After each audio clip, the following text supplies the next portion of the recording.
வாருங்கள் நேயர்களே, அனைவரையும் கோகுலம் ஜோதிடம் அன்புடன் வரவேற்கிறது. நாம் இன்றைய பதிவில் பார்க்க இருப்பது பாதகாதிபதிக்கு பல முகங்கள் என்ற தலைப்பின் கீழ் பாதகாதிபதிகள் ஒருவரை எவ்வளவு தூரம் இன்னல்கள் தந்து பாதிக்கிறது என்பதை இப்பதிவில் பார்க்க இருக்கிறோம். பாதகாதிபதிக்கு பல முகங்கள். பாதகாதிபதி யார்? 360 டிகிரி சூரிய வட்டப்பாதையில் முன்பாதி 180 டிகிரி வரையில் பாசிட்டிவ் எனப்படும், பின்பாதி 180 டிகிரி நெகட்டிவ் எனப்படும். ஒருவர் பிறந்த லக்னத்திற்கு 1, 2, 3, 4, 5, 6 ஆகிய 6 வீடுகள் பாசிட்டிவ் எனப்படும்.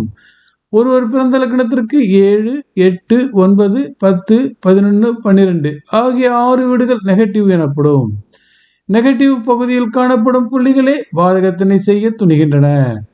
சரலக்கணத்திற்கு 11ஆம் வீட்டோன் பாதகாதிபதி, ஸ்திரலக்கணத்திற்கு 9ஆம் வீட்டோன் பாதகாதிபதி, உபய லக்கணத்திற்கு 7ஆம் வீட்டோன் பாதகாதிபதி.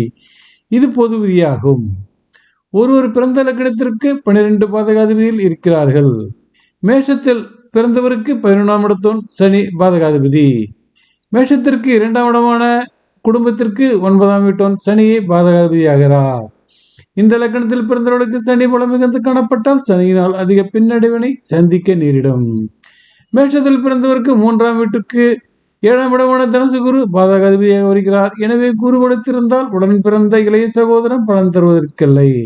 மேஷத்தில் பிறந்தவருக்கு 4ஆம் வீட்டிற்கு 11ஆம் வீடான ரிஷவ சுக்கிரன் பாதகாதிபதியாக வருகிறார். சுக்கிரன் வளர்த்திருந்தால் தாய் வழி சலுகைகள், வீடு, வாகனம், நிலம் தொடர்பான இனங்களில் பின்னடைவினை சந்திக்க நேரிடும்.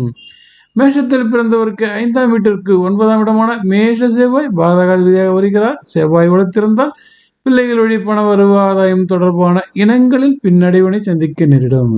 மேஷத்தில் பிறந்தவருக்கு 6ஆம் வீட்டிற்கு 7ஆம் இடமான மீனகுரு பாதகாதிபதியாக வருகிறார். குரு வளர்த்திருந்தால் உடல் உபாதை, கடன் வழக்கு தொடர்பான இனங்களில் பின்னடைவினை சந்திக்க நேரிடும்.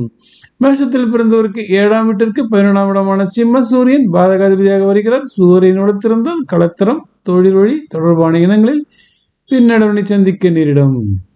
மேஷத்தில் பிறந்தவருக்கு 8ஆம் வீட்டிற்கு 9ஆம் இடமான கடகச்சந்திரன் பாதகாதிபதியாக வருகிறார். சந்திரன் வளர்த்திருந்தால் களத்திரம், தொழில் வழி தொடர்பான இனங்களில் பின்னடைவினை சந்திக்க நேரிடும்.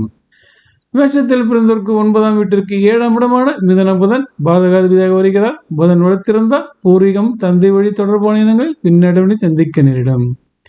மேஷத்தில் பிறந்தவருக்கு 10ஆம் வீட்டிற்கு 11ஆம் இடமான விருச்சிக செவ்வாய் பாதகாதிபதியாக வருகிறார். செவ்வாய் வளர்த்திருந்தால் உத்தியோகம், தொழில் வழி தொடர்பான இனங்களில் பின்னடைவினை சந்திக்க நேரிடும். மேஷத்தில் பிறந்தவருக்கு 11ஆம் வீட்டிற்கு 9ஆம் இடமான துலாம் சுக்கிரன் பாதகாதிபதியாக வருகிறார். சுக்கிரன் வளர்த்திருந்தால் சகோதரம், வருவாய் தொடர்பான இனங்களில் பின்னடைவினை சந்திக்க நேரிடும்.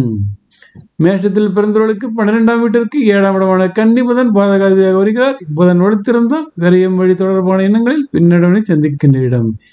மேலே கண்ட 12 பாதகாதிபதிகளும் அவரவர்களுக்குரிய பலத்தினை பொறுத்து நன்மை தீமைகளை செய்ய துணிவார்கள். இது பொது பலனே ஆகும். ஆனால் 12 பாதகாதிபதி இணைந்தால் அவர்களின் பலத்தினால் ஒரு ஜாதகரியை படுபாதாளத்திற்கு கொண்டு செல்வார் அல்லது விபரீத ராஜயோகத்தில் மிக உச்சத்திற்கு கொண்டு சென்று விடுவார். நன்றி, வணக்கம். மீண்டும் பிறிதொரு பதிவில் சந்திப்போம் நேயர்களே.